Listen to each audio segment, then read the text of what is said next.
ఉన్న బంగారాన్ని విడిపించి ఆ రోజు ఆన్లైన్ రేటుకే మేము కొంటాం. Sharma gold company. ఏపీ రాజకీయాలు ఎప్పటికప్పుడు కీలకంగా మారుతున్నాయి. గత ప్రభుత్వ హయాంలో అక్రమాలకు పాల్పడిన వారి వెన్నులో వణుకు మొదలవుతోంది. తప్పు చేస్తే ఎంతటి వారినైనా వదిలేది లేదనే కూటమి అధినేతలు చెబుతున్న విషయం తెలిసిందే. అవినీతికి పాల్పడిన వారిపై కేసులు నమోదవుతున్నాయి. ఈ క్రమంలోనే వైసీపీలోని పలువురు ముఖ్య నేతలపైన గురిపెట్టారు తెలుగుదేశం పార్టీ పెద్దలు. జగన్ పార్టీలోని బడా నేతలకు ఉచ్చు బిగిస్తున్నట్లు తెలుస్తోంది. ఆ డీటెయిల్స్ ఏంటో చూద్దాం.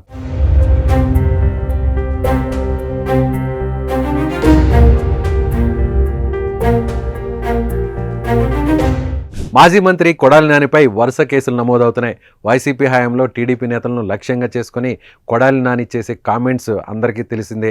కూటమి ప్రభుత్వం అధికారంలోకి వచ్చిన తర్వాత కొడాలి నాని పైన చర్యలు తీసుకోవాలంటూ రాష్ట్ర వ్యాప్తంగా పలు ప్రాంతాల్లో కంప్లైంట్స్ నమోదవుతున్నాయి. టీడీపీ కేడర్ నుంచి కొడాలి నాని అరెస్టు కోసం ఒత్తిడి పెరుగుతోంది.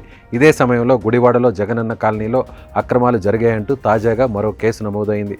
ఈ కేసులో విచారణను వేగవంతం చేస్తున్నారు అధికారులు. గుడివాడలో జగనన్న కాలనీల కోసం 173 ఎకరాల భూమిని సేకరించారు. మెరక పేరుతో అనుచరులకు వర్క్ ఆర్డర్స్ ఇప్పించారు కొడాలి నాని. అందులో భాగంగా 40 కోట్ల నగదును విడుదల చేశారు. కానీ ఈ పనులకు కేవలం 6 నుంచి 7 కోట్ల మేర నిధులను వినియోగించినట్లు దర్యాప్తులో తేలింది. అలా తనకు కావలసిన వాళ్లకు అప్పగించిన పనుల్లో 30 నుంచి 33 కోట్ల వరకు స్వాహా చేసినట్లుగా కొడాలి నాని పైన ఫిర్యాదులు వచ్చాయి. ఇప్పటికే ఈ వ్యవహారం పైన విజిలెన్స్ విచారణ చేపట్టింది. ఏపీ ప్రభుత్వానికి నివేదిక ఇవ్వనుంది. జగనన్న కాలనీల కోసం గుడివాడ నియోజకవర్గం మల్లాయపాలెంలో 178.3 ఎకరాలు సేకరించారు. ఎకరా 52 లక్షలు పెట్టి కొన్నారని తెలుస్తోంది. అక్కడ చదును చేయడం కోసం మెరక వర్క్ ఆర్డర్లు పొందిన వారంతా కొడాలి నాని అనుచరులే అని ఫిర్యాదులు వస్తున్నాయి. నాని బినామీలే పనులు చేయించారనే ఆరోపణలతో విచారణ కొనసాగుతోంది. ఈ నివేదిక ఆధారంగా కొడాలి నాని పైన చర్యలు దిగే అవకాశం ఉంది.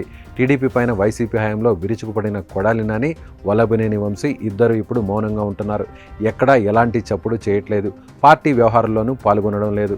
కేసులు వెంటాడుతున్న సమయంలోనే ఇద్దరు నేతలు సైలెంట్ అయ్యారనే టాక్ నడుస్తోంది. అయితే పూర్తి ఆధారాలతో కొడాలి నాని విషయంలో ముందుకు వెళ్లాలని ప్రభుత్వంలోని ముఖ్యులు భావిస్తున్నట్లు తెలుస్తోంది. దీంతో నాని విషయంలో రానున్న రోజుల్లో ఎలాంటి నిర్ణయాలు ఉంటాయనేది పొలిటికల్గా హీట్ పెరుగుతోంది.